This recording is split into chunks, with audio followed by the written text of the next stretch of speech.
Jadi jangan ada yang coba-coba bilang Isra Mi'raj dongeng, khurafat. Saudara, cerita bohong, fiktif. Karena orang-orang liberal di negeri kita ada yang bicara begitu, saudara.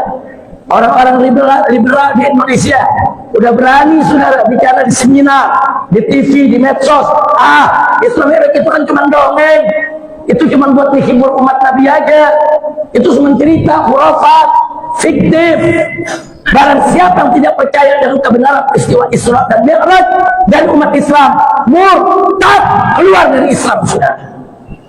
Makanya hati-hati, hati-hati.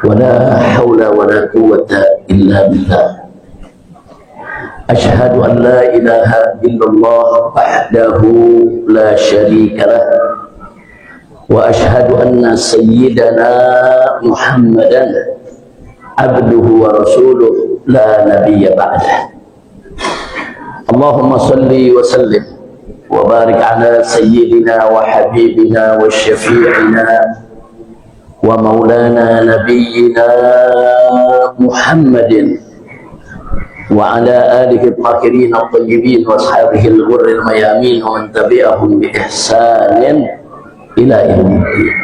أحبائي الكرام، في هذه المناسبة السعيدة وبمثل هذا الاجتماع المبارك في هذا المكان الطيب لا أنسى أن أوصيكم جميعا ونفسي بتقوى الله وبطاعة رسول الله صلى الله عليه وآله وصحبه وسلم. فنسأل الله سبحانه وتعالى أن يهدينا إلى صراطه المستقيم ويجعلنا من المتقين ويدخلنا جنته جنة النعيم بحق سيد المرسلين والحمد لله رب العالمين. تقبل الله منا ومنكم وتقبل يا كريم. Pada hari ini satu kebahagiaan dan satu kehormatan bagi saya dan rombongan bisa bersilaturahim dengan masyarakat Padang Pariaman, dengan jamaah daripada Masjid Jami Hasanuddin Sabbihisma Rabbikal A'la. Tentu kita sama berharap pertemuan kita pada kesempatan pagi hari ini bisa menjadi penyebab turunnya rahmat dan barakah, sehingga tidaklah nanti kita pulang dari masjid yang kita cintai ini kecuali dosa-dosa kita diampuni oleh Allah Subhanahu wa Ta'ala, segala kesalahan kita dimaafkan, penyakit kita disembuhkan, kesulitan kita dimudahkan, kesempitan kita dilapangkan, rumah tangga kita diharmoniskan, dan kita mendapatkan kebahagiaan dari dunia hingga akhirat. Amin ya rabbal alamin. Apresiasi dan penghargaan yang tinggi serta terima kasih kita sampaikan kepada segenap pengurus DKM daripada masjid ini, saudara, yang telah menjadi wasilah bagi kita semua sehingga kita bisa berkumpul di tempat yang penuh keberkahan ini. Jadi kedatangan saya kali ini merupakan bagian daripada rangkaian safari kemanusiaan.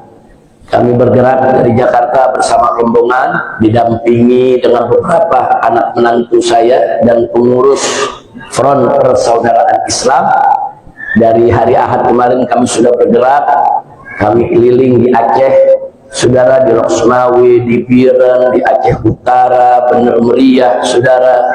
Kemudian juga kami kunjungi yaitu Simpang Ulim, Langsa, Aceh Tamiang, dalam rangka untuk kami mengontrol, melihat hasil kerja daripada para relawan kami yang sudah 1 bulan lebih itu berada di tempat-tempat bencana, sekaligus untuk juga memberi support kepada mereka jangan berhenti bekerja sebelum betul-betul tuntas, yaitu kita mampu untuk membantu saudara-saudara kita yang terkena bencana.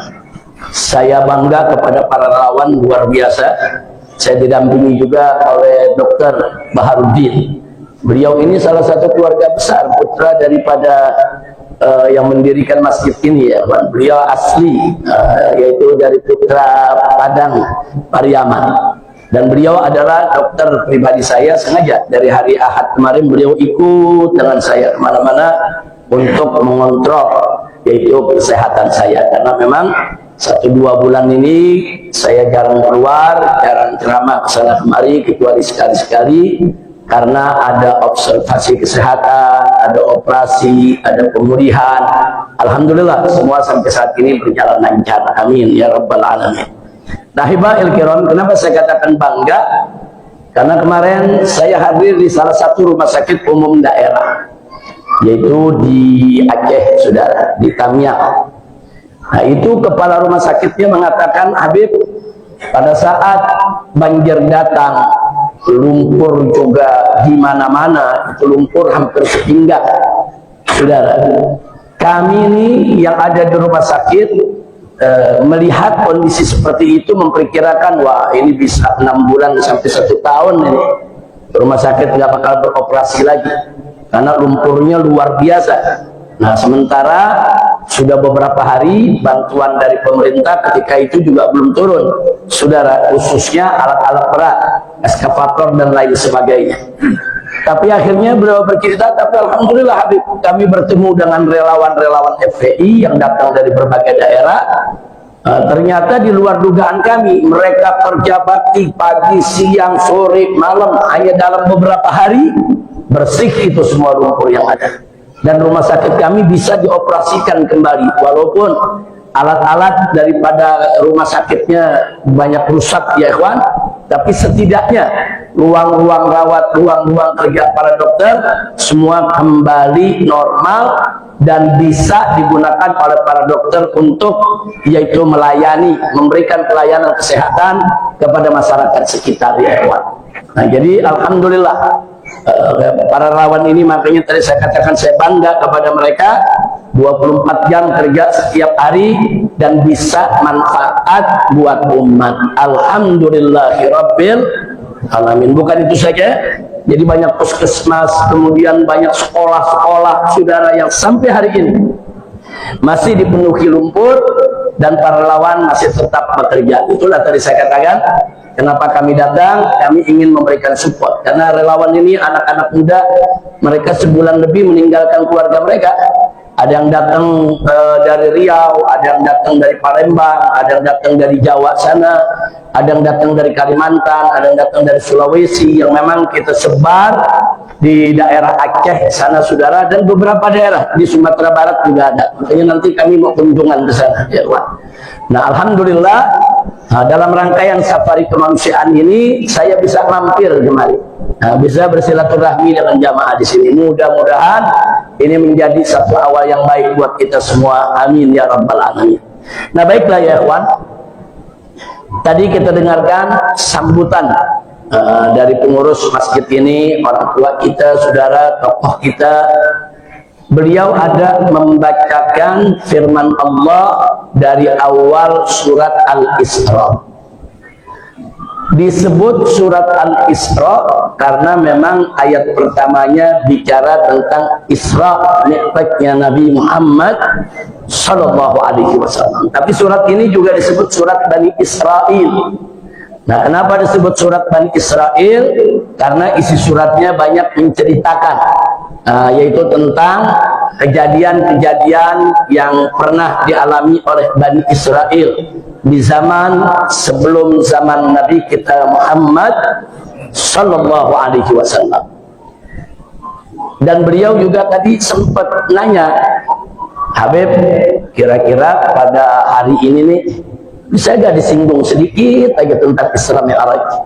Karena kebetulan kan kita masih ada di bulan Rajab, ya Pak. Baik, saya pikir saran dari pengurus masjid sangat bagus, muqtabal hal. Artinya muqtabal hal, sesuai. dengan situasi dan kondisi saudara, begitu juga dengan waktu. Memang bulan Rajab ini adalah bulan terjadinya satu peristiwa yang luar biasa, yaitu peristiwa Isra dan Mi'raj Nabi Muhammad sallallahu alaihi wasallam. Baiklah ya kawan, sebelum kita melakukan tadabbur dan tafakkur dalam ayat yang dibacakan tadi oleh orang tua kita, saudara, perlu kita ketahui bahwa peristiwa Isra dan Mi'raj adalah suatu peristiwa yang sulit dicerna oleh akal manusia biasa. Sulit dicerna oleh akal manusia biasa, sulit dirasionalisasikan, bukan berarti irasional. Sulit dicerna oleh akal bukan berarti tidak masuk di akal, bukan. Melainkan dia merupakan satu peristiwa yang suprarasional, suatu peristiwa yang berada jauh dari jangkauan akal manusia, ya. Apalagi di zaman tersebut belum ada pesawat terbang yang bisa mengantarkan seseorang dari satu tempat ke tempat lain yang jaraknya begitu jauh dalam waktu yang singkat. Ini kejadian 15 abad yang lalu.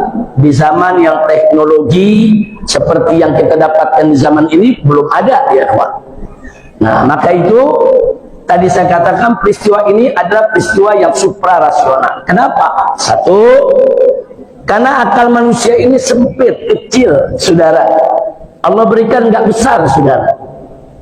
Dan ilmu yang Allah berikan juga sedikit. Allah nyatakan dalam Al-Quranul Karim, faqala ta'ala, wa ma utitum minal ilmi illa qalila. Tidaklah engkau sekalian diberikan oleh Allah ilmu kecuali sedikit, saudara. Nah, dengan otak akal yang sempit, ilmu yang sedikit, mustahil manusia bisa mengarungi samudra ilmu pengetahuan Allah yang maha luas tanpa batas. Mustahil. Tapi sungguh pun begitu, saudara.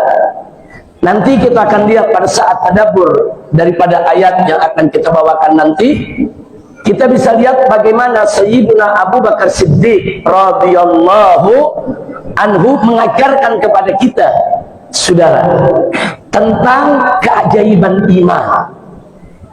Iman mampu menjawab yang logika nggak mampu untuk menjawab. Iman mampu untuk menguraikan yang ilmu sendiri belum sampai, saudara. Nah, bagaimana itu bisa terjadi? Mari kita lihat.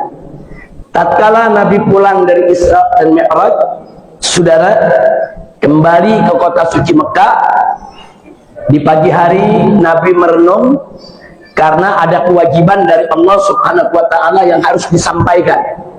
Nabi harus menyampaikan kepada umatnya bahwa semalam beliau diperjalankan oleh Allah dalam perjalanan Isra dan Mi'raj. Nah, di sini Nabi merenung, mau mencoba mencari cara. Bagaimana cara menyampaikan satu peristiwa yang luar biasa, yang akal manusia biasa nggak bisa mencerna itu, saudara. Ada kekhawatiran di diri Nabi. Nanti jangan-jangan yang baru masuk Islam murtad lagi, saudara. Dan ternyata kekhawatiran Nabi terjadi. Begitu Nabi menceritakan peristiwa Isra dan Mi'raj, saudara, ketika itulah orang-orang kafir Quraisy semisal Abu Jahal, juga Abu Lahab, melakukan propaganda terhadap para pengikut Nabi alaihi salatu wassalam. Jadi mereka mengatakan, hei, orang-orang yang sudah masuk Islam ini, apa kalian percaya dengan dustanya Muhammad? Ini cerita nggak masuk di akal. Ini cerita bohong. Bagaimana mungkin satu perjalanan yang begitu jauh dari Mekah ke Al-Masjidil Aqsa di Palestina, yang kalau dilakukan perjalanan dengan mengendarai unta, pulang pergi 1 bulan baru bisa tercapai itu perjalanan. Ini Muhammad bercerita hanya dalam waktu sebagian malam. Ini bohong, ini dusta, ini khurafat, ini takhayul, saudara, ini dongeng. Nah, Sayyidatuna Aisyah radhiyallahu taala anha menceritakan ketika itu memang orang-orang mu'allaf yang baru masuk Islam goyang iman mereka sudah. Berhasil propagandanya orang-orang kafir Quraisy. Sebagian dari mereka murtad, keluar lagi dari Islam, saudara. Dan itu pun diceritakan di dalam Al-Qur'anul Karim, saudara. Nah, jadi artinya, saudara, ini kesempatan bagi orang-orang kafir Quraisy yang selalu memusuhi Nabi, bagaimana melakukan propaganda pemurtadan supaya orang-orang mu'allaf yang baru masuk Islam keluar lagi dari Islam, saudara. Singkat cerita, di saat yang sama Abu Jahal bertemu dengan Sayyidina Abu Bakar Siddiq radhiyallahu ta'ala anhu. Begitu ketemu, apa kata Abu Jahal, saudara? Ya Abu Bakr, atusaddiqu kadzba Muhammadin? Hei Abu Bakar, apa kau masih percaya dengan bohongnya Muhammad, dengan dustanya Muhammad? Hei Abu Bakar, pakai logikamu, pakai akalmu. Kau orang pintar, kau tokoh, kau pemimpin daripada masyarakat Quraisy. Apa kau masih mau percaya dengan cerita bohong macam ini? Pakai akalmu, hai Abu Bakar. Perjalanan yang begitu jauh ditempuh oleh Muhammad hanya dalam waktu yang begitu singkat. Bohong ini. Jadi ternyata propaganda tersebut, saudara, mereka lakukan juga terhadap Sayyidina Abu Bakar Siddiq radhiyallahu ta'ala anhu. Apa jawab Sayyidina Abu Bakar, saudara? Sayyidina Abu Bakar ditanya seperti itu, enggak nunggu besok jawabnya, saudara. Enggak nunggu nanti jawabnya, saudara. Langsung saat itu juga pada hiyatan, secara spontan beliau menjawab kepada Abu Jahal dan kepada semua orang-orang kafir, saudara. Kata Sayyidina Abu Bakar, "Lau qala Muhammadun ab'ada min dzalik, wallahi lasaddaqtu." Andai kata Nabi Muhammad ini bercerita tentang suatu kejadian yang lebih hebat daripada Isra dan Mi'raj, yang lebih luar biasa daripada Isra dan Mi'raj, yang lebih mencengangkan daripada Isra dan Mi'raj, wallahi demi Allah la saddaqtu, niscaya pasti aku mempercayainya dan pasti aku akan benarkan ceritanya. Subhanallah, saudara. Ini jawaban Sayyidina Abu Bakar Siddiq, saudara, bukan dengan logika, karena logika nggak bisa nerima. Makanya Abu Jahal mancing Sayyidina Abu Bakar pakai logika dong. Abu Bakar nggak terpancing, saudara. Dan Sayyidina Abu Bakar juga jawabnya belum pakai ilmu, nggak pakai ilmu. Loh, kok nggak pakai ilmu, saudara? Ilmu pengetahuan saat itu belum sampai. Pesawat walang-alik belum ada, pesawat terbang belum ada, mesin jet belum ada, saudara. Jadi ilmu belum sampai untuk bisa membenarkan peristiwa Isra dan Mi'raj, saudara. Logika nggak mampu untuk menguraikannya. Lalu bagaimana Sayyidina Abu Bakar bisa menjawab begitu? Kuncinya iman. Beliau menjawab dengan iman, saudara. Iman yang menjawab itu semua. Jadi Sayyidina Abu Bakar nggak mau dipancing dengan logika, nggak mau beliau dipancing dengan segala macam ilmu pengetahuan modern, nggak ada, saudara. Kalau di zaman sekarang ilmu kita sudah sampai. Nah, jadi untuk memahami peristiwa Isra Mi'raj enggak sulit lagi. Karena zaman sekarang fakta real, saya bisa melakukan perjalanan dari Jakarta ke Padang atau ke Aceh atau ke Medan, saudara, hanya dalam waktu 1 sampai 2 jam. Jarak yang begitu jauh, lebih dari 1000 km. Kalau zaman sekarang bisa diurai karena ilmunya sudah sampai, saudara. Mau pakai logika pun, saudara, mudah untuk kita jawab. Tapi 15 abad yang lalu, di zaman Nabi alaihi salatu wassalam, saudara, ilmu belum sampai, logika akan kesulitan untuk menguraikannya. Nah, di sini pelajaran buat kita semua, betapa Sayyidina Abu Bakar Siddiq radhiyallahu ta'ala anhu mengajarkan kita semua umat Nabi, saudara. Dalam persoalan-persoalan yang datang dari Allah, yang datang dari Rasul, percaya aja sudah, ya Allah. Amanna billah wa bima ja'a anillah ala muradillah. Kami beriman kepada Allah dan beriman dengan apa saja yang datang dari Allah, serta kami beriman bahwa apa yang datang dari Allah semua sesuai dengan keinginan Allah. Amanna, saudara, bi Rasulillah, kami beriman juga kepada Rasulullah. Wa amanna bima jaa an Rasulillah, dan kami beriman dengan apa saja yang datang dari Rasulullah sallallahu alaihi wasallam, ala muradi Rasulillah, sesuai dengan apa keinginan Rasulullah sallallahu alaihi wasallam. Nah, jadi kalau udah ada iman, makanya tadi saya katakan iman itu ajaib. Iman itu ajaib, ya kawan. Dia mampu menguraikan yang logika sudah menyerah, dan dia mampu iman untuk menjawab yang ilmu belum sampai, saudara. Nah, karena itu sekali lagi saya sampaikan di sini peristiwa Isra dan Mi'raj termasuk peristiwa yang ini tadi, saudara. Peristiwa yang suprarasional, peristiwa yang memang berada jauh dari jangkauan akal manusia, sehingga untuk menerimanya kedepankan iman. Alhamdulillah. Kira-kira yang saya sampaikan jelas tidak? Bu, Ibu, Bu, jelas Bu ya? Alhamdulillah. Nah, ini anak-anak sekolah kita nih, anak-anak madrasah, jelas tidak nih para siswa? Jelas. Alhamdulillah, saudara. Jadi iman itu penting. Baik, saya berikan contoh yang ringan saja. Nah, sebelum kita lebih lanjut bicara, saudara, dari persoalan Isra Mi'raj ini, persoalan yang suprarasional, kita dapat pelajaran, terima dengan iman dulu, ya kawan. Kalau iman udah terima, kesananya udah gampang, ya kawan. Soal bagaimana kita berlogika, bagaimana kita mengandalkan ilmu, itu udah mudah. Yang penting iman. Nah, makanya di zaman sekarang ada orang pintar, ilmunya luas, saudara, tapi kok bisa ya nggak menjalankan syariat? Kok bisa ya, saudara, justru dia yang menentang syariat? Jawabnya tadi, karena ilmunya yang tinggi, logikanya yang katanya cemerlang tadi, saudara, tidak didasari kepada iman.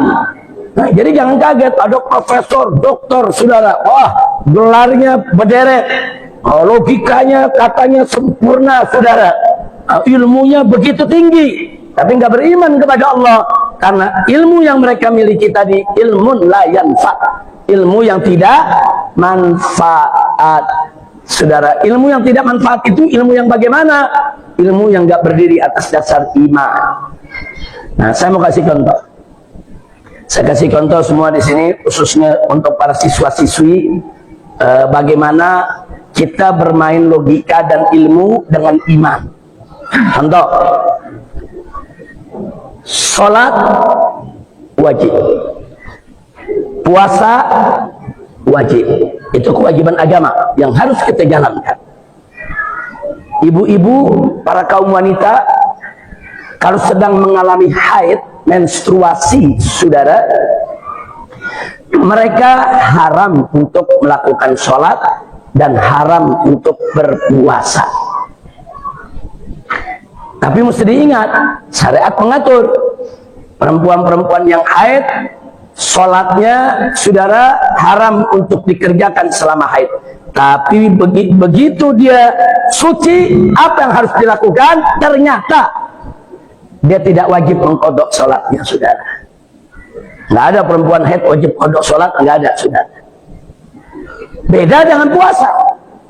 Bulan puasa 7 hari dia haid, haram dia puasa, dia tidak puasa.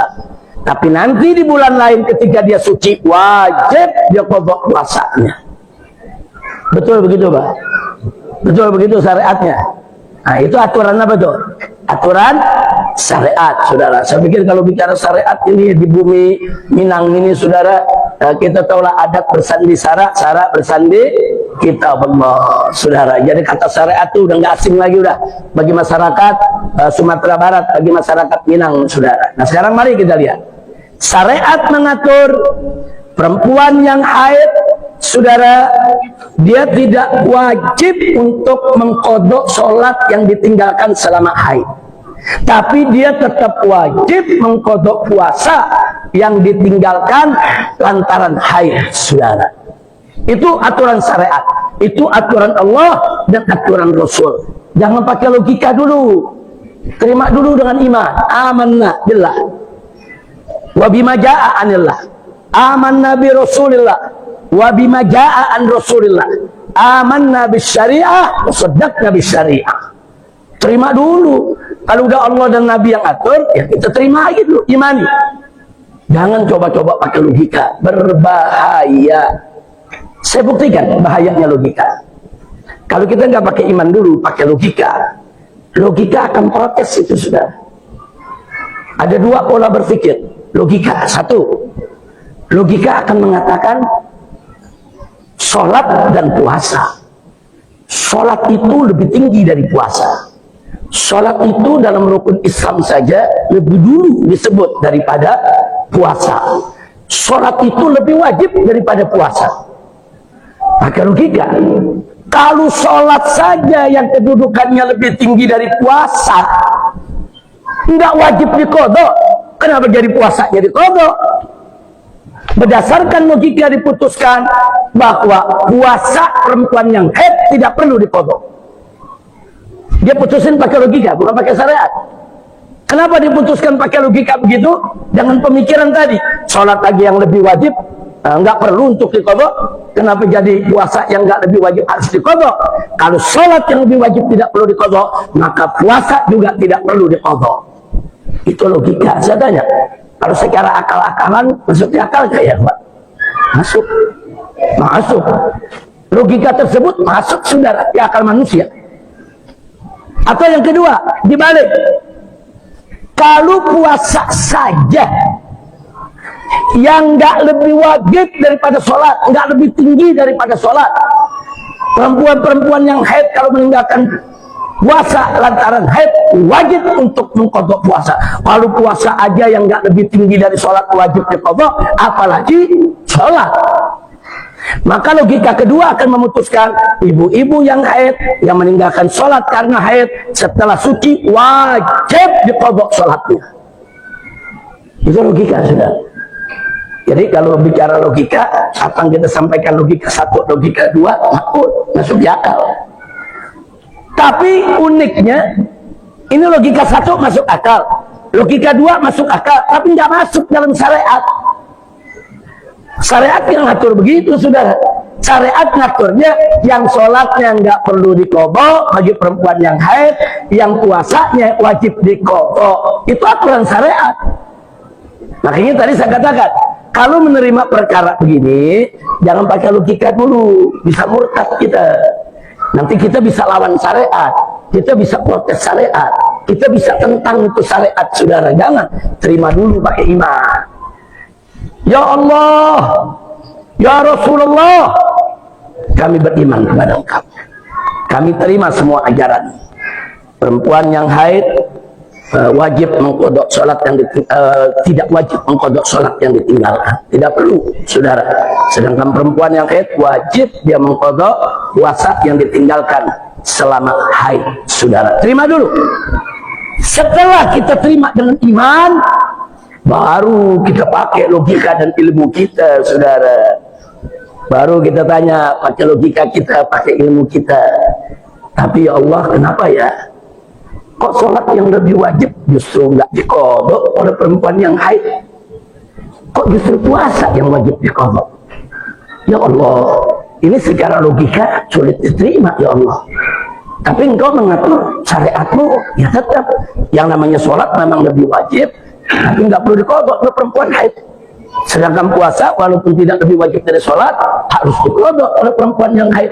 Setelah dipikirkan dengan logika, ketemu jawabannya, saudara. Oh, pantes.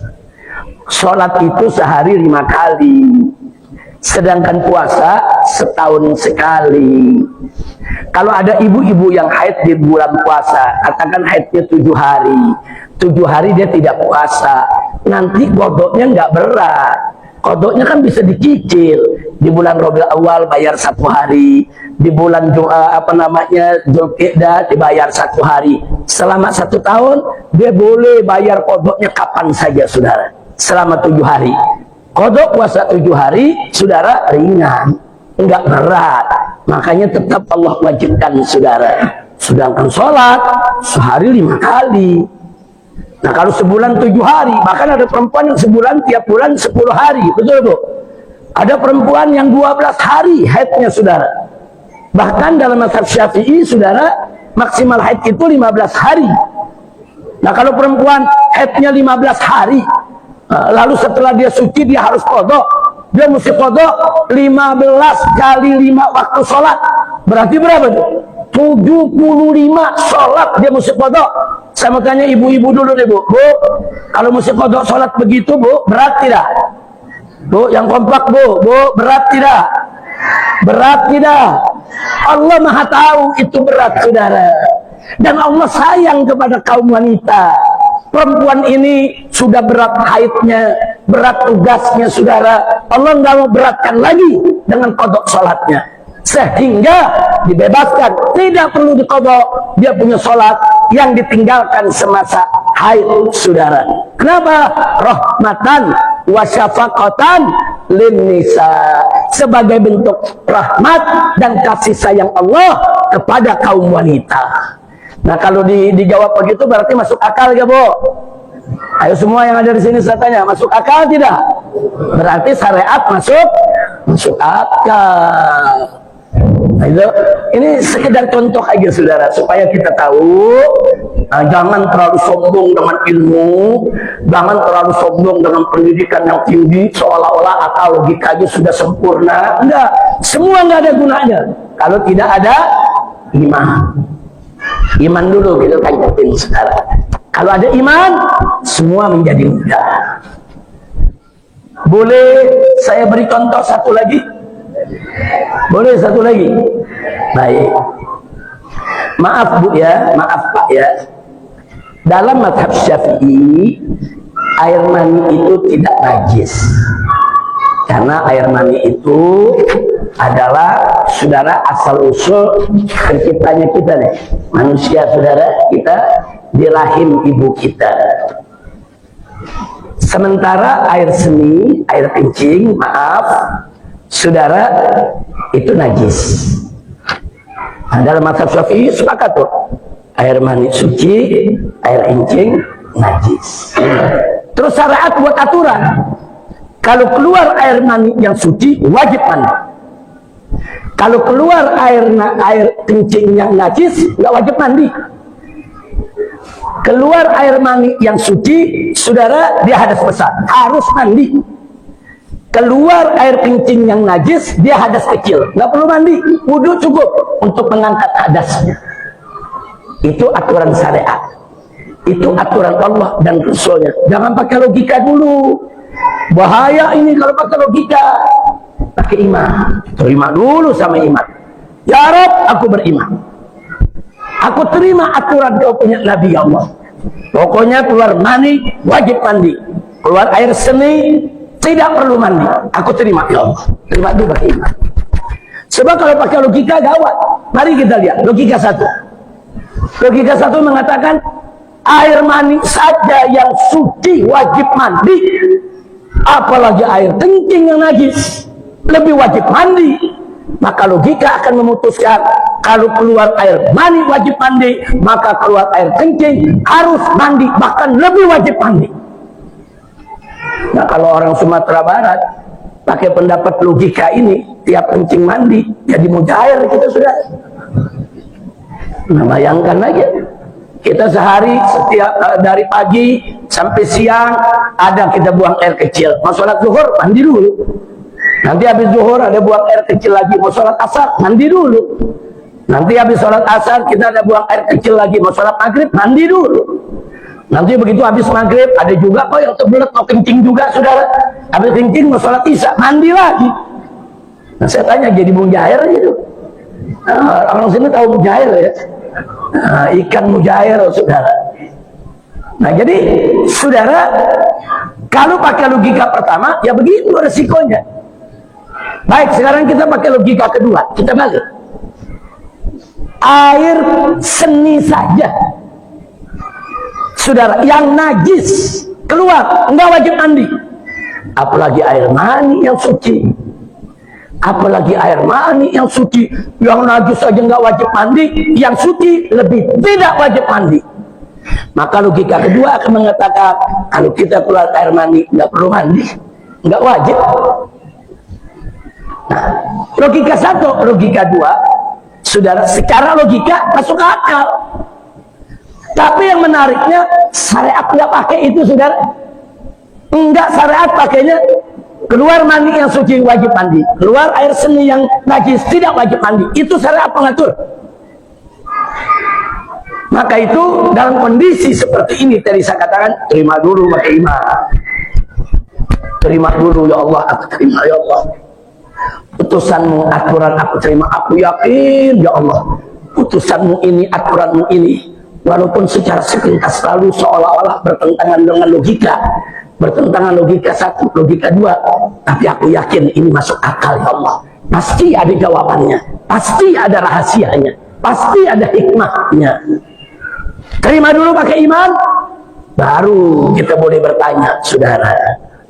Nah, begitu kita bertanya, gunakan ilmu kita, gunakan logika kita, saudara. Pikirkan, tadabbur, tafakkur. Kenapa begitu? Ketemu jawabannya, saudara. Yang pertama, Bapak Ibu, yang namanya air mani itu keluar sekali-sekali. Paling-paling yang tiap hari pengantin baru. Nah, saudara, kalau yang bukan pengantin kan, apalagi yang pengantin lama, bisa sebulan 2 bulan sekali. Saudara, artinya apa? Kalau diwajibkan mandi, saudara, nggak memberatkan. Karena syariat Islam ini nggak memberatkan. Ad-dinu yusrun, agama itu mudah, bukan memberatkan, saudara. Sementara orang keluar air kencing itu bisa berkali-kali dalam sehari. Saudara, ada 2 kali, 3 kali, 4 kali, 5 kali, saudara. Nah, jadi kalau diwajibkan mandi, alangkah repotnya, alangkah beratnya bagi umat Islam, saudara. Dari situ kita tahu, oh, lagi-lagi ini rahmat dari Allah untuk tidak menyusahkan umat Islam, saudara. Jadi karena air mani keluar sekali-sekali, saudara, ya kalau keluar mandilah. Karena keluar air kencing terlalu sering, kalau keluar air kencing cukup wudhu untuk angkat hadas besarnya. Itu jawaban yang pertama. Jawaban yang kedua, masih pakai iman, gunakan logika, gunakan ilmu. Oh iya, saudara, maaf, saudara, orang kalau keluar air mani, tenaga terkuras. Ada tenaga yang hilang.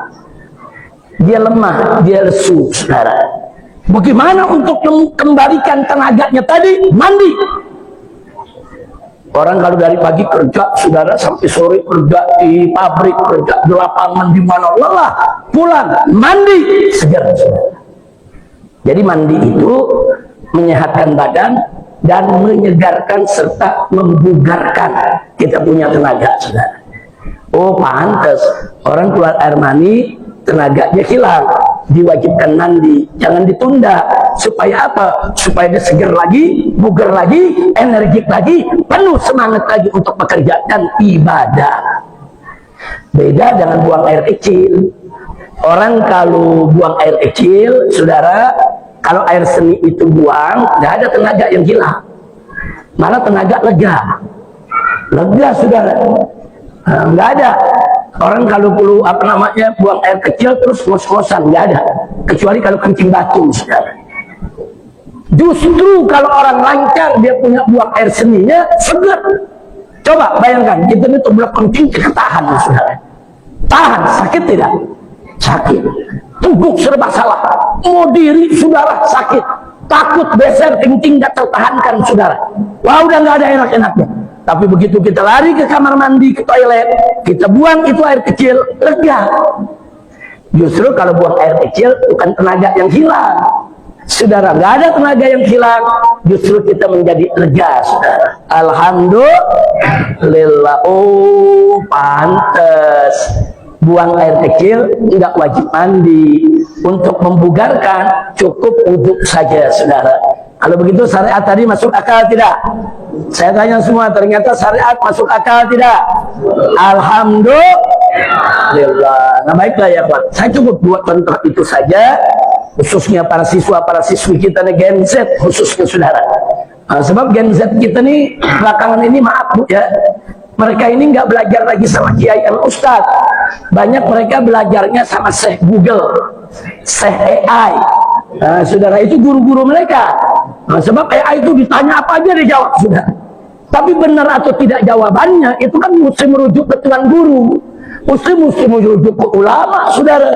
Boleh Google, AI kita jadikan sarana pembantu saja, saudara. Tapi jangan sekali-kali menjadikan Google dan AI sebagai guru, sebagai sumber ilmu. Tetap sumber ilmu kita adalah ulama, guru-guru kita yang harus kita jadikan sebagai rujukan, insya Allah. Baik, saudara, saya jadi teringat dulu Imam Ja'far As-Shadiq radhiyallahu ta'ala anhu, salah satu cucu keturunan Nabi kita Muhammad sallallahu alaihi wasallam. Pernah di majelisnya ditanya sama seorang pemuda. Anak muda ini pakai logika, saudara. Dia katakan, "Tuan guru, saya mau tanya, kenapa iblis itu disiksa dengan api? Nanti di hari kiamat dibakar dengan api dalam neraka. Ini sulit diterima oleh logika, guru. Kenapa? Karena iblis diciptakan dari api, disiksa dengan api, tidak mempan dong. Api ketemu api, pakai logika tuh yang nanya tuh, sudah. Nah, sang guru begitu dengar pertanyaan tadi, nggak langsung jawab, sudah. Nah, dulu kan yang namanya dulu tuh tempat majelis apa kan banyak terbuat bukan dari karpet ya. Ada tanah, saudara, ada tanah liat, ada pasir. Nah, ini guru nggak pusing-pusing, dia ambil tanah liat, dia gulung tanah liat, begitu udah gede tuh tanah liat, dia timpuk itu anak muda yang nanya, sudah. Begitu ditimpuk kaget itu anak muda. Tuan guru, saya kan cuma nanya, kenapa ditimpuk? Balik tanya sama guru, lu, kau sakit? Aku timpuk, ya sakit loh. Lu kok bisa sakit? Kau diciptakan dari tanah, aku timpuk dengan tanah, kok sakit ya? Bu, ibu, kita manusia diciptakan dari tanah, tapi kalau kena kepukul batu bata sakit gak, Bu? Ayo anak-anak muda saya tanya, kita ini diciptakan dari tanah, tapi kalau ketiban genteng dari tanah sakit tidak? Kok sakit? Nah, berhenti itu anak muda. Baru si guru katakan, iya, manusia diciptakan dari tanah, dipukul dengan tanah sakit. Kenapa? Karena strukturnya sudah berbeda, komposisinya sudah berbeda. Dulu pada awalnya diciptakan dari tanah, tapi kan setelah itu dia punya kulit yang merasa, dia punya daging, dia punya darah, dia punya tulang, saudara.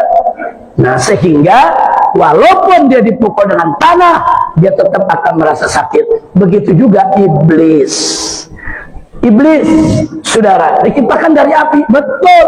Tapi komposisinya sudah berbeda, strukturnya sudah berbeda, sehingga begitu nanti dibakar dengan api, dia pasti akan merasakan sakit yang begitu pedih. Na'udzubillah min dzalik. Kira-kira jelas gak? Nah, itu dia tuh anak-anak muda kan kalau nanya kan pakai logika. Baik. Satu lagi pertanyaan, saya contohkan aja. Di sini kita masuk sebentar ke ayat yang akan kita sampaikan, saudara. Satu lagi di Jakarta ada seorang muallim. Muallim di sana itu guru, ya kawan. Nah, tuan guru duduk ngajar. Ada anak muda nanya. Emang anak-anak muda tadi kalau nanya, Bu, kelewatan. Dia katakan, muallim kepada tuan guru, kita kalau punya wudhu buang angin kan batal, muallim. Kata gurunya, betul, batal. Nah, ini saya bingung, muallim. Kan yang buang angin di bawah, kok yang dicuci mukanya? Nah, kenapa kok yang buang angin kan bawah, bukan muka? Kenapa yang dicuci muka? Tuh anak muda kalau nanya begitu tuh, saudara. Tapi si guru tenang, guru balik nanya, anak muda, kata si guru, ente, orang Betawi kalau ngomong aneh ente. Nah, dia katakan ente kalau buang angin yang muka bawah atau muka? Yang malu muka ente atau bawahnya yang malu? Dia jawab, ya kalau saya buang angin yang malu muka, makanya muka ente yang dicuci. Kira-kira jelas gak, Pak? Jelas gak? Itu jawaban seperti candaan, gurauan, tapi dalam, saudara. Dalam, saudara. Artinya kalau kita udah diatur sama Allah, terima aja dulu lah. Jangan terlalu diakal-akalin, di logika-logikain, yang akhirnya kita jadi menentang aturan Allah dan Rasulnya. Na'udzubillah min dzalik. Baik, Akhirnya sebelum saya akhiri, saudara, mari kita kembali tentang ayat tadi yang dibaca, yaitu oleh kita punya orang tua, berkaitan dengan Isra-nya Nabi Muhammad sallallahu alaihi wasallam. Dalam ayat tersebut Allah subhanahu wa ta'ala qala subhanalladzi asra bi 'abdihi laila minal masjidil harami ilal masjidil aqsal ladzi barakna haula linuriyahu min ayatina innahu huwas samiul basir. Shadaqallahul azim. Ini ayat menceritakan Isra-nya Nabi. Tadi sudah saya sampaikan, ini peristiwa luar biasa, peristiwa yang akan menggemparkan ini, saudara. Maka itu sebelum Allah menceritakan, Allah buka dengan kata subhana, yang artinya maha suci. Ini bukan tidak ada makna. Kenapa Allah buka dengan subhana? Kenapa bukan dibuka dengan alhamdulillah, saudara, atau lainnya? Kata subhana ini mengingatkan mereka-mereka yang akan mendengarkan cerita Isra tentang kesucian Allah. Artinya diingetin, ingat orang yang beriman, ya Allah akan ceritakan peristiwa yang menakjubkan, yang membutuhkan kekuatan iman yang besar untuk menerimanya. Ingat, subhana, ingat Allah maha suci. Enggak mungkin Allah berdusta dalam ceritanya, enggak mungkin Allah berbohong dalam ceritanya, enggak mungkin, saudara, kabar yang Allah sampaikan itu berita bohong dan berita dusta. Mustahil. Ditancapin dulu iman kita, kuatan iman. Ingat ya, Allah maha suci, Allah bukan pendusta, Allah bukan pembohong. Siap-siap terima ini kisah. Baru Allah ceritakan subhanalladzi asra bi 'abdihi, maha suci Allah yang telah memperjalankan seorang hambanya di waktu malam. Maha suci Allah alladzi asra, yang telah memperjalankan. Garis bawahi, saudara, Allah tidak mengatakan Nabi jalan sendiri. Allah mengatakan memperjalankan. Berarti Nabi objek yang diperjalankan. Siapa memperjalankannya? Allah dengan kebesarannya. Nah, jadi kalau kita cerita Allah memperjalankan hambanya, nggak perlu berdebat, saudara. Jangankan Nabi, kita hari ini di Masjid Jami Hasanuddin, kita hari ini yang hadir di Masjid Sabihisma Rabbikal A'la, kalau Allah mau, andai kata Allah berkehendak, pagi ini kita semua diperjalankan oleh Allah dalam 5 menit sampai di Mekah. Bisa tidak? Kalau Allah mau, mampu tidak? Cuma persoalannya Allah nggak mau. Ya, kenapa nggak mau? Ya kita banyak dosa, kita banyak kekurangan, saudara. Lalu kenapa Allah mau memperjalankan hambanya bernama Muhammad? Karena Muhammad adalah kekasihnya, Muhammad adalah manusia pilihannya yang dicintai oleh Allah subhanahu wa ta'ala. Jadi kalau kita memperjalankan, nggak usah kaget. Kita aja kalau Allah mau bisa kok diperjalankan, apalagi Nabi kita Sayyiduna Muhammad sallallahu alaihi wasallam. Berikutnya, saudara, maha suci Allah yang telah memperjalankan hambanya. Kata hamba, saudara, kata abdul, bagi ulama Ahlussunnah wal Jamaah memberikan isyarat kalau yang disebutkan itu ruh dan jasad. Tapi ada sebagian ulama mengatakan yang diperjalankan hanya ruhnya saja. Enggak usah diperdebatkan, saudara. Itu hanya masalah furu'ul akidah, bukan usulul akidah, saudara. Kalau Ahlussunnah ditanya, diperjalankan oleh Allah adalah ruh dan jasad, karena ini persoalan mukjizat. Lailan menunjukkan kalau gitu kejadiannya di waktu malam, bukan di waktu pagi, bukan di waktu siang, bukan di waktu sore, tapi di waktu malam. Kemudian dari mana diperjalankan? Minal Masjidil Haram ilal Masjidil Aqsa, dari Masjidil Haram di Mekah sampai Al Masjidil Aqsa, saudara, yang ada di Palestina. Catat dulu sampai di sini. Kenapa Nabi Isra Mi'raj harus melalui dari rumah dibawa ke Masjidil Haram, baru dibawa ke Al-Masjidil Aqsa. Kenapa nggak langsung saja dari kamarnya, rumahnya, langsung dibawa oleh malaikat Jibril dan Mikail ke Sidratul Muntaha? Kalau Allah mau, bisa saudara. Tapi ada apa diperjalankan dari Masjidil Haram ke Al-Masjidil Aqsa dulu saudara? Mustahil kalau itu tanpa kepentingan. Mustahil kalau itu tanpa tujuan saudara. Nah ini yang mesti kita gali. Satu, diberangkatkan dari Al-Masjidil Haram ke Al-Masjidil Aqsa, memberikan isyarat kepada umat Islam betapa pentingnya kedudukan kedua masjid ini bagi Allah dan Rasulnya saudara. Sehingga orang beriman harus menangkap itu message, itu pesan saudara dari peristiwa Islam yang lain. Kita harus tangkap itu pesan.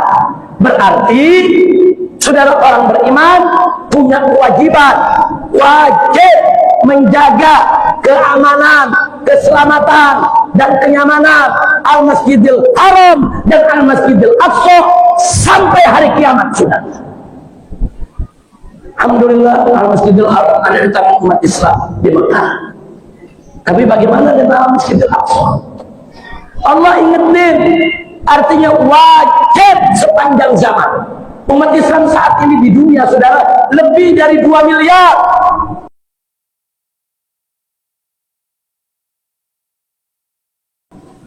Negara-negara Arab pecah, ribut satu sama lainnya saudara.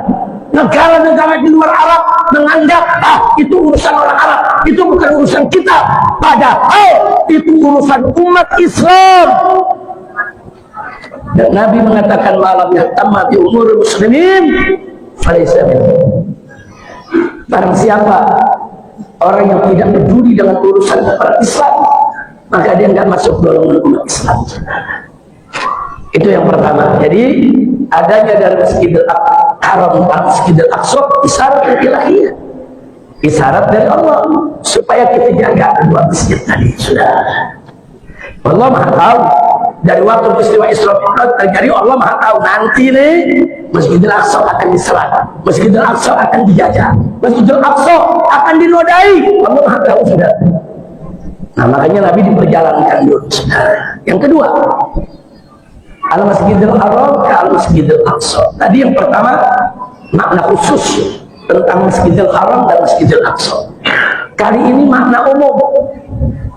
Nabi diperjalankan dari masjid ke masjid, dari masjid ke masjid. Sudah. Artinya ini isyaratun ilahiyah. Ini juga merupakan isyarat dari Allah agar orang-orang beriman peduli, gantungkan hatinya untuk menjaga masjid, memakmurkan masjid. Saudara, dari sebelum Nabi itu ke Sidratul Muntaha, saudara menerima perintah kewajiban sholat 5 waktu, Nabi diperjalankan dulu dari masjid ke masjid, dari masjid ke masjid. Isyarat buat kita. Alhamdulillah di sini kita punya masjid begini bagus sudah. Masjid Jami Hasanuddin ini Masya Allah, masjidnya bagus, luas, bersih, baru, indah. Dan tinggal bagaimana kita memakmurkannya saudara. Memakmurkan bukan hanya dengan sholat 5 waktu, makmurkan juga dengan zikirnya, makmurkan juga dengan majelis taklimnya, makmurkan juga untuk kita bersilaturahim, memperkuat ukhuwah di dalam masjid ini insya Allah. Baik, selanjutnya cerita tentang Al-Masjidil Aqsa. Allah nyatakan alladzi barakna haula. Masjidil Aqsa yang telah kami berkahi di sekitarnya. Nah, tidak perlu panjang, saya sampaikan. Kalau ada yang bertanya, Masjidil Aqsa yang telah diberkahi oleh Allah, maksudnya apa? Sudah satu, dulu di sekitar Masjidil Aqsa banyak nabi dan rasul yang Allah utus ke sana. Banyak, dengan banyaknya nabi dan rasul yang Allah utus di sekitar Al-Masjidil Aqsa, itu cukup jadi bukti bahwa Allah memberkahi Al-Masjidil Aqsa dan sekitarnya. Yang kedua, di malam Isra Mi'raj Nabi, ruh arwah seluruh rasul dan nabi yang pernah Allah utus saudara dikumpulkan oleh Allah di dalam Al-Masjidil Aqsa, sholat berjamaah bersama Nabi alaihi salatu wassalam. Kalau ada yang nanya, kan perintah sholat 5 waktunya belum turun, kok udah sholat ada berjamaah? Saudara, sebelum ada sholat 5 waktu, umat Islam sudah punya kewajiban sholat 2 rakaat siang, 2 rakaat malam. Jadi waktu Nabi di kota Mekah udah ada kewajiban sholat, saudara. Cuman bukan sholat 5 waktu, tapi sholat sudah ada 2 rakaat siang, 2 rakaat malam, saudara. Nah, tapi setelah Isra Mi'raj, kewajibannya berubah menjadi 5 waktu. Nah, jadi jangan kaget kalau dengar cerita Nabi sholat di Mekah. Nabi sholat, saudara, sebelum Isra Mi'raj itu ada sholat, memang ada. Sholat itu bukan baru ada setelah Isra Mi'raj, bukan. Sholat 2 rakaat sudah ada sebelum Isra Mi'raj. Tahajud tengah malam itu sudah ada sebelum Isra Mi'raj, saudara. Tapi sholat 5 waktu baru ada setelah Isra dan Mi'raj. Jadi itu sudah cukup menjelaskan allazi barakna haula. Berikutnya, linuriyahu min ayatina. Untuk apa Nabi di Isra Mi'rajkan? Sebagian ulama mengatakan Nabi di Isra Mi'rajkan untuk menerima perintah kewajiban sholat 5 waktu. Jawaban ini tidak salah. Jawaban ini benar karena faktanya memang begitu.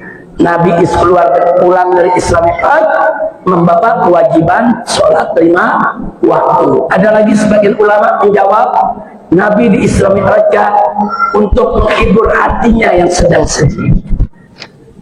Ini juga tidak salah. Faktanya memang begitu. Kenapa? Sebelum Nabi Isra Mi'raj, istrinya tercinta Sayyidatuna Khadijatul Kubra radhiyallahu anha wafat, saudara. Siti Khadijah saudagar wanita terkaya di Mekah. Ketika menikah dengan Nabi, saudara, sulit dicari orang kaya yang bisa menandingi kekayaan Siti Khadijah, saudara. Lalu, saudara, begitu Siti Khadijah wafat, nggak punya warisan, hanya beberapa dinar, nggak ada warisan, nggak ada rumah, nggak ada tanah, nggak ada kebun, saudara. Kemana seorang saudagar wanita terkaya di kota Mekah begitu miskin, nggak meninggalkan warisan, sudah kepada para ahli warisnya? Jawabnya, karena seluruh hartanya dikorbankan, dihabiskan untuk kepentingan dakwah Nabi kita Muhammad Sallallahu Alaihi Wasallam. 3 tahun Nabi dan umatnya diboikot di kota Mekah, nggak dapat makanan, sudah. Bahkan ada yang terpaksa makan daun kering, sudah. Tapi Khadijah, begitu kafilahnya datang dari luar, saudara, membawa keuntungan berlipat ganda dari dagangannya, dimasukkan ke umat Islam yang sedang diboikot, semuanya dijamin makannya oleh Siti Khadijah, saudara. Nah, orang yang begitu berjasa wafat, sedih Nabi wajah. Sedih itu sifat manusiawi, saudara. Pada tahun yang sama, setelah wafat Siti Khadijah, wafat lagi pamannya yang paling membela, yaitu Abu Thalib. Nabi sedih. Nggak sampai di situ kesedihan Nabi. Begitu Abu Thalib meninggal, orang-orang kafir Quraisy mulai saat itu berani mengganggu Nabi secara fisik. Nabi ditipu, Nabi ditaruh kotoran kepalanya, saudara. Waktu ada Abu Thalib, nggak berani orang kafir sentuh badan Nabi, saudara. Begitu Abu Thalib wafat, Nabi mulai dianiaya. Akhirnya Nabi hijrah ke Taif. Sampai di Taif diusir, terpaksa balik lagi ke Mekah dengan pengawasan, ditahan tahanan kota. Nggak boleh begini, nggak boleh begitu. Sedih, saudara. Dalam suasana seperti itu, Nabi di Isra Mi'rajkan. Alhamdulillah. Tapi terakhir, Jadi saya katakan, kalau ada yang jawab, kenapa Nabi di Islam Mi'raj? Untuk menerima perintah sholat 5 waktu. Benar. Kenapa Nabi di Islam Mi'raj? Untuk menghiburlah hatinya yang sedang duka. Benar. Tapi kalau kita kembali kepada ayat, kita bertanya, untuk apa Nabi di Islam Mi'raj? Allah menjawab, linuriyahu min ayatina. Untuk kami perlihatkan kepada Muhammad sebagian dari tanda-tanda kebesaran kami. Nah, kalau ada yang tanya, apa ini enggak bertentangan dengan jawaban ulama tadi? Enggak, saudara. Saudara menyelamatkan Nabi, saudara, dari dukanya ketika ditinggal 2 orang kekasihnya meninggal dunia, itu termasuk tanda kebesaran Allah. Saudara, membuat Nabi tidak putus asa, membuat Nabi tetap melanjutkan dakwah, saudara. Begitu juga menerima sholat, kewajiban sholat 5 waktu, saudara, melalui peristiwa Isra dan Mi'raj, itu juga bagian daripada kekuasaan Allah. Sehingga jawaban yang 2 tadi, saudara, sudah sejalan dengan linuriyahu min ayatina. Akhirnya ayat ini ditutup, innahu huwas sami'ul basir. Saudara, ketahuilah bahwa Allah itu sami, maha mendengar. Jadi jangan ada yang coba-coba bilang Isra Mi'raj dongeng, khurafat. Saudara, cerita bohong, fiktif. Karena orang-orang liberal di negeri kita ada yang bicara begitu, saudara. Orang-orang liberal di Indonesia udah berani, saudara, bicara di seminar, di TV, di medsos. Isra Mi'raj itu kan cuma dongeng, itu cuma buat menghibur umat Nabi aja, itu cuma cerita, khurafat, fiktif. Barang siapa yang tidak percaya dengan kebenaran peristiwa Isra dan Mi'raj, dan umat Islam murtad, keluar dari Islam, saudara. Makanya hati-hati. Sami, Allah maha mendengar apa yang kita ucapkan tentang peristiwa Isra dan Mi'raj. Allah maha mendengar. Hati-hati. Basir, Allah maha melihat, Allah tahu apa yang terlintas di benak kita, di hati kita, percaya atau tidak percaya dalam peristiwa Isra dan Mi'raj. Hati-hati, Allah maha tahu, ya Allah. Angkat sekali lagi, terima peristiwa Isra Mi'raj dengan iman, dengan hati, jiwa sepenuhnya yang penuh dengan iman kepada Allah. Alhamdulillah. Nah, itu saja saya mau sampaikan pada kesempatan ini. Mudah-mudahan manfaat untuk kita. Nah, insya Allah nanti malam kita ada istighatsah di mana? Di PAU. Ya, nanti malam kita akan ada istighatsah di PAU. Kita akan banyak bercerita dengan umat nanti, saudara, kenapa bencana banyak terjadi di mana-mana tempat, saudara, termasuk di Aceh, Sumatera Utara, Sumatera Barat, saudara. Bahkan saya dapat informasi yang sangat menyedihkan, saudara. Sumatera Barat yang kita kenal, saudara, adat bersandi syarat bersandi kitab Allah. Maaf, saya sudah dapat informasi mulai menyebar di Sumatera Barat, saudara. Di Sumatera Barat sudah ada ribuan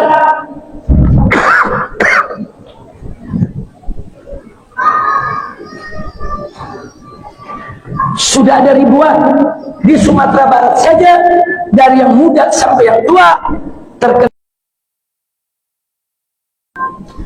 Saya tidak mau ceramah hari ini, saya rasa cukup karena kita harus lanjutkan perjalanan. Insya Allah nanti malam kita akan berjumpa lagi.